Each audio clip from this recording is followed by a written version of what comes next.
So I just got finished watching Deadpool and Wolverine, and I have successfully downloaded my personality for the next 30 days.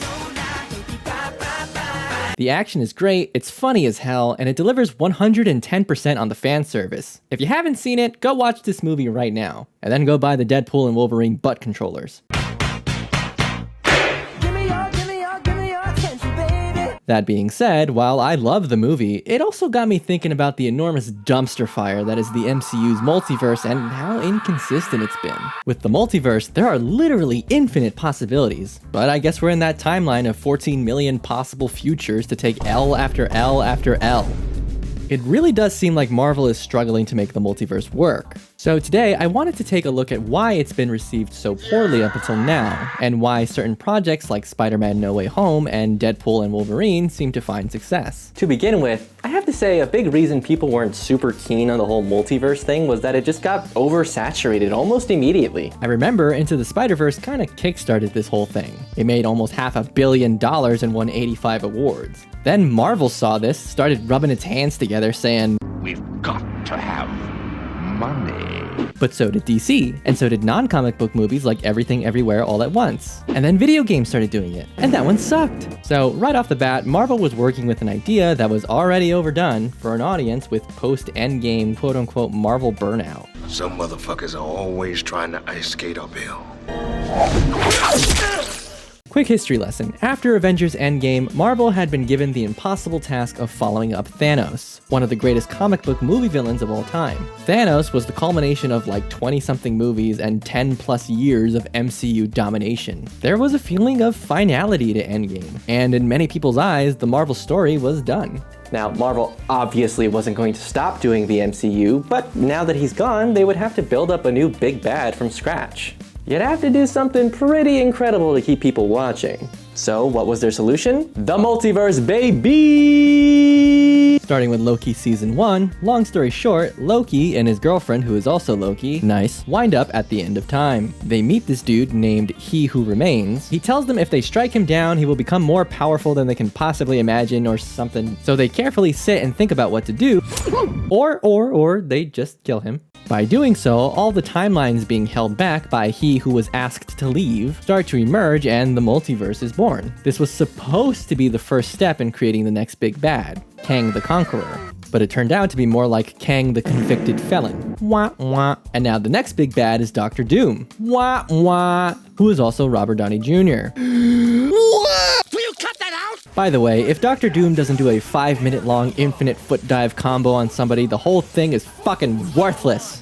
So we know how the multiverse started, but why do it in the first place? Well, at the end of the day, the main reason a multiverse is exciting is because it implies you'll be able to see your favorite heroes and villains as remixed versions of themselves. How cool would it be to see an alternate version of the Hulk or Thor? Are they actually gonna follow through with that? Hell no. Why? Because we're at the mercy of the one thing that stops every Marvel movie from being an Avengers movie. Actor contracts. Unfortunately, real life isn't like a Marvel vs. Capcom game. You don't have access to every single character whenever you want to play with them. The MCU doesn't have the ability to say, for this Ant-Man movie, let's throw in Hawkeye. For this Doctor Strange movie, let's throw in Vision and War Machine. For this Spider-Man movie, let's not throw in Iron Man and let Peter be his own hero for God's sake. I want a friendly neighborhood Spider-Man movie, not Iron Boy Jr. movie, goddammit. Every time a cameo character shows up, that means Marvel had to set up a contract with the actor, cut them a huge Marvel check, put them on the promotional tour, and a billion other red tape things. And on top of that, the actor actually has to be available to shoot the movie. If they're busy with another movie or project, guess what? That character is not showing up. Phenomenal cosmic powers! So when you see a movie called Doctor Strange and the Multiverse of Madness, your mind starts racing with all the possibilities of what that could mean. Star-Lord but evil? Thanos but evil? Secret invasion but it actually isn't dog shit? It could be anything. And what did we get? The Illuminati. Oh, brother, this guy stinks! You know what? Yeah, let's talk about this movie. This was the first live-action MCU project that dealt with the multiverse after its creation. People had all kinds of expectations going into it. Like, this shit was wild. The Illuminati are some secret multiverse council that is comprised of 2 cool cameos, Charles Xavier and Reed Richards, and a bunch of C-list losers like Black Bolt, Captain Carter, alternate Captain Marvel, and that dude from Doctor Strange 1 that I'm pretty sure Marvel has completely forgotten about his villain plotline. Taking too long to circle back to plot points introduced in the MCU can be its own separate video, to be honest. No, I'm just kidding. Can you imagine? If you'd actually like to see that video, leave a like on this video and subscribe and I'll do it. I'll do it right now. I am dead serious. I am not messing around. Come here, you little... Anyway, the Illuminati were basically born to die. They serve nothing more than some fan service and fodder for Wanda to tear through one by one.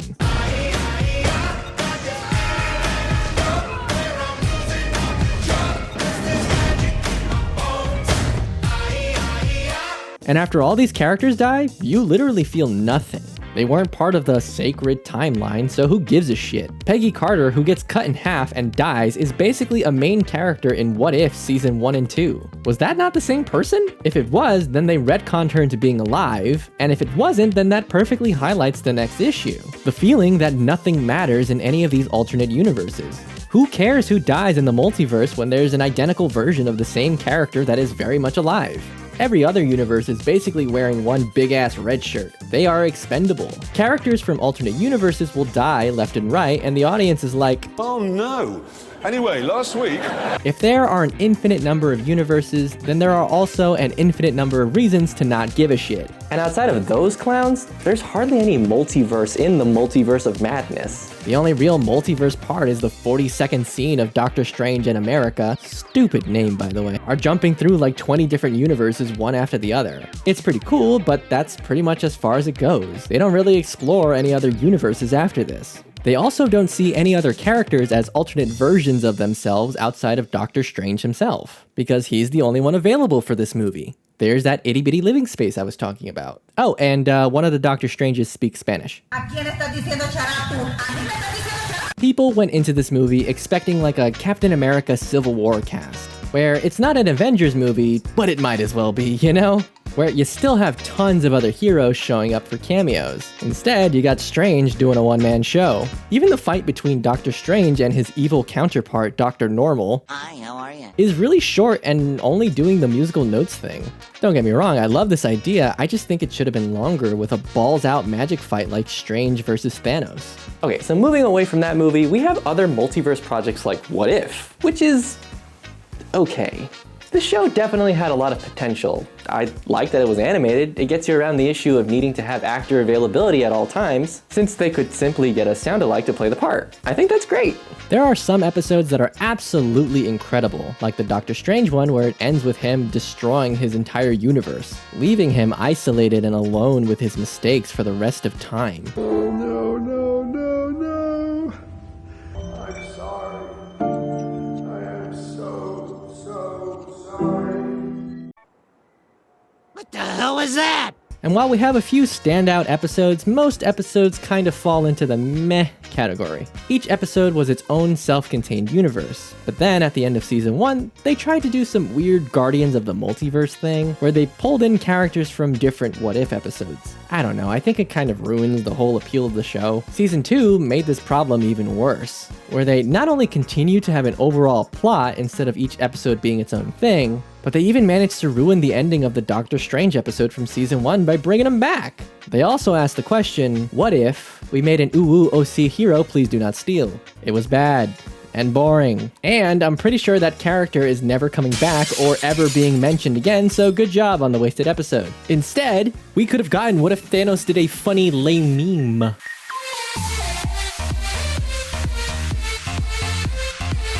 Again, I think this show really has potential, and I'd like to see at least one more season of it, but man, they really dropped the ball here. An animated what if show where you can literally do anything you want, but they choose to focus on these weird stories that aren't all that interesting. For season 3, they have to go back to self-contained one-and-done episodes. No more Guardians of the Multiverse. And more importantly, they have to start asking more interesting what-if questions. What if Thanos snapped the other half of Heroes? What if Eternals wasn't complete ass? What if people actually talked about the giant fucking celestial popping out of the earth? It's been like 12 movies and not a single fucking person has mentioned it like it never happened. How is that possible? Finally, we arrive at Ant-Man 3, Quantumania. I don't really have a lot to say about this movie, mostly because I only saw it once and it was forgettable as hell. The whole thing is an ugly CGI fest. The MODOK reveal was stupid. Surprised to see me? He's so ugly! And the only real multiverse part of this movie was that this was Kang the Conqueror's first official appearance. And how was Kang? Honestly, it wasn't a bad start. He seemed pretty strong and threatening for the most part. That is, until we get to the climax and he is defeated by ants. And then he loses a one-on-one fist fight against Ant-Man and is thrown into the Shadow Realm. If you're trying to build up a new Avengers-level threat that's supposed to replace and hopefully surpass Thanos, maybe don't have your villain getting his ass beat on 2 separate occasions in his first appearance. And with the recent news of Jonathan Majors getting the boot and replaced by Tony Stark Dr. Doom, Kang is most likely never getting out of there. And all those other Kangs we saw in that arena are gonna get wiped out almost immediately. Okay, I think you get the point. Marvel hasn't been doing a great job with his multiverse. So let's take a look at 2 MCU movies that seem to do the multiverse right. Spider-Man No Way Home, and most recently, Deadpool and Wolverine. And I think I've managed to boil down what makes these movies succeed into a single word: sincerity. When I watch Spider-Man No Way Home, there is so much love and respect for the OG trilogy and the Amazing Spider-Man movies. You don't get the feeling that this movie was a cash grab. Okay, well, you absolutely do feel like it's a cash grab, but it also seems like a genuine celebration for all the Spider-Man movies that came before. People are happy to see Tobey and Andrew back in the suits. So happy they made an extra long cut of the movie that just includes more back and forth dialogue between the 3 Spider-Men. You'll get your rent when you fix this damn door! The movie works because of all the history surrounding the characters. It is a multiverse story, but it's a multiverse story that kind of breaks the 4th wall. If this was Multiverse of Madness, all 3 Spider-Men would be played by Tom Holland, and one of them would speak Spanish. Instead, they brought back all the old actors that used to play Spider-Man and all the original villains as well. It's not just a simple cameo fest. It's a swan song for nearly 2 decades of live-action Spider-Man movies. It also helps that the movie itself is pretty damn good. Everywhere I go, I see his face. I just really miss him. Now, let's take a look at Deadpool and Wolverine. It's almost the same deal as Spider-Man. This is yet another swan song type movie, this time for the Fox era / pre-MCU Marvel movies. Movies like Ghost Rider, Hulk 2003, Fantastic Four, all the X-Men movies, Blade, Daredevil, and The Punisher. You know, the films that held down the fort for comic book movies before the MCU launched Marvel into the stratosphere, with such iconic scenes like...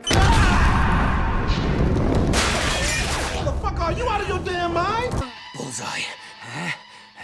Scraping at the door! Scraping at the door!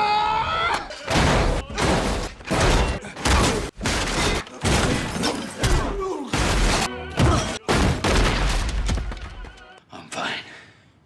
Hell, during the end credits of Deadpool and Wolverine, it plays behind the scenes footage of all the X-Men movies, and how much fun the cast and crew were having. That's what I'm talking about when I say there's a sincerity to these movies. They aren't just jingling the keys of cameos in front of the audience's faces for a quick cash grab like Multiverse of Madness did. It does it in a way to bank on the nostalgia and good memories people have for these older Marvel movies. It totally worked on me. I loved every second of it. Deadpool and Wolverine literally just came out, so I'm trying to avoid talking about spoilers in great detail, but there is tons of fan service, cameos, and plenty of dunks on the current state of the MCU, which is actually what inspired me to make this video. Lots of pot shots taken at the multiverse too, which is kinda hypocritical because they continue to do a multiverse movie while making fun of it in the same breath, but I digress. That being said, however, I will say these are very much movies of their time. The reason the pop-offs are so huge is because of all that context surrounding them. Having the alternate Spider-Man be the same actors that played them is an amazing idea, but that pop-off is only because people grew up with those movies. Deadpool and Wolverine is the same, with many cameos from the early 2000s superhero movies.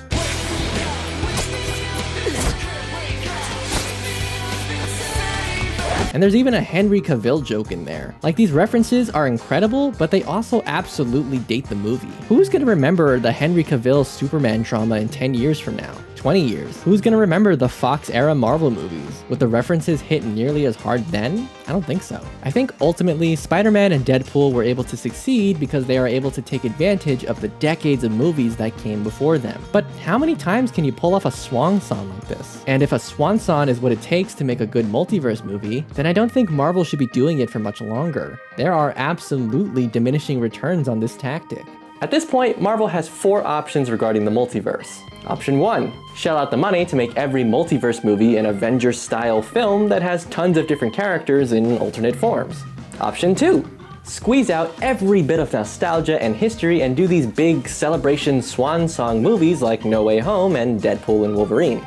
Option 3, stop doing multiverse movies. I get that they can't exactly put the genie back in the bottle, but just because the multiverse exists doesn't mean you have to use it at all. Just go back to writing good stories about heroes that people want to see. I said that people want to see. Option 4. Keep trying to make the multiverse work with weak writing and shallow cameos. Which one do you think Marvel will choose?